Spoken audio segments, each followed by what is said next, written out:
All right, now of course the Eastern Cape has seen the highest death rate due to COVID-19 in recent weeks. On any other New Year's Eve, East London, for example, would have been abuzz with revellers preparing to usher in the new year. But under the adjusted level 3 lockdown with its 9 p.m. curfew, not much of a party vibe expected.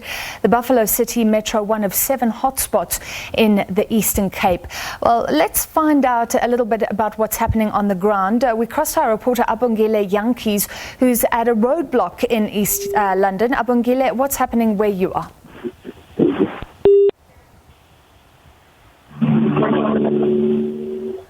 Abongile, can you hear me? Yes, I can hear you, Francis.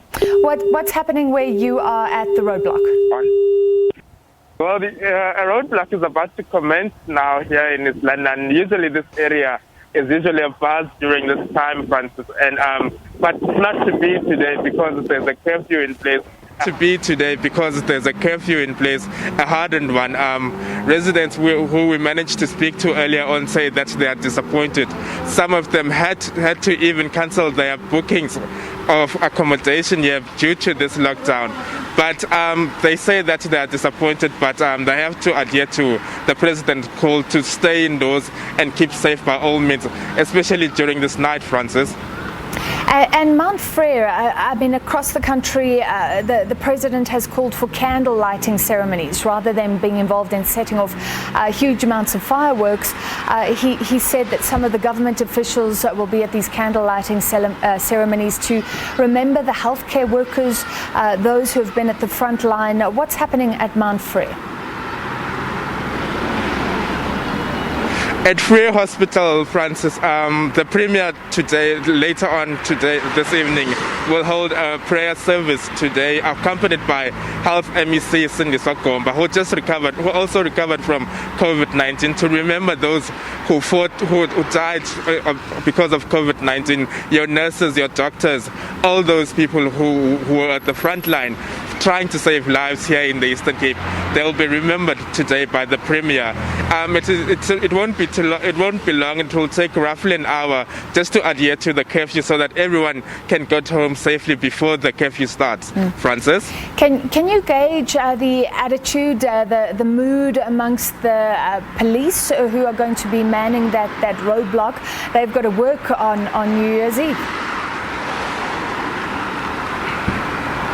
Yes, they've got a lot on their hands, Francis, in terms of compliance. But what seems to be happening is that people are moving away from the cities and going to the townships, where they are under the assumption that law enforcement agencies won't be there in their numbers. But to tell us more about those issues, let me bring in the spokesperson of the Buffalo City Metro, Samkelo Ngwenya. A very good evening to you. Compliments of the season, sir. Let's talk about compliance in terms of your area is a hotspot area. It was declared by the president. How are you managing this night and going forward? We put together an operational plan that was inspected by the Premier and the Executive Mayor this morning. We've got policemen and law enforcement officers on foot, on cars, patrols, on horses, who are everywhere around the metro to ensure that everyone is complying with the regulations. Over and above that, we've put in roadblocks all over our beaches to ensure that this area, in particular the Eastern Beach and other areas, are very much closed. And we're very much happy with the progress so far. We've made some few breakthroughs, and we are seeing that people are adhering to the rules of the metro as well as the rules of the country. And we are looking forward to actually having a quiet evening in Buffalo City, and hopefully when the curfew time comes, everyone will be at their houses. How many units of alcohol have been confiscated thus far since the curfew started? Give us a rough estimation. We were seeing pictures on social media that during your raids there are still people who were carrying alcohol in their vehicles going to places where they'll be tonight. How many liters thus far, and in terms of arrest, how is that coming along?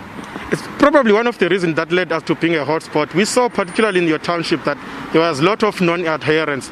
We had to go in and inspect liquor outlets. We're doing an average of about 20 in a week. Today, just only in our roadblocks, we found cars trying to smuggle alcohol into the city. In this week alone, between the 21st and the 27th, we've had about 20 units of alcohol. And then this morning in our roadblock with the Premier and the Mayor, we also made some breakthroughs. So we are telling people in this city that we're not going to allow the transportation of alcohol and only of the lowlanders that are taking place. Lastly, we're in the city in East London. It's usually a buzz during this time. Surely, economically, hotels get fully booked. I, as an East Londoner, I know that for myself, that during this time, it's always a buzz. Even this road is quite busy during this day. Economically, for the metro and the growth of the metro, how has it lost? No, we've taken a huge knock. We are a coastal city. We thrive on our events. The festive season is when our businesses are making a lot of money.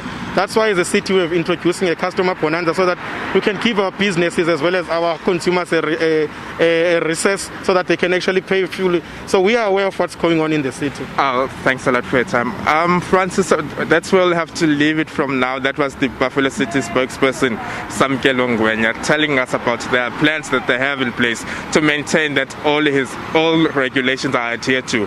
From us here for now, it's back to you in studio. Thank you very much, Abongile Jantjies.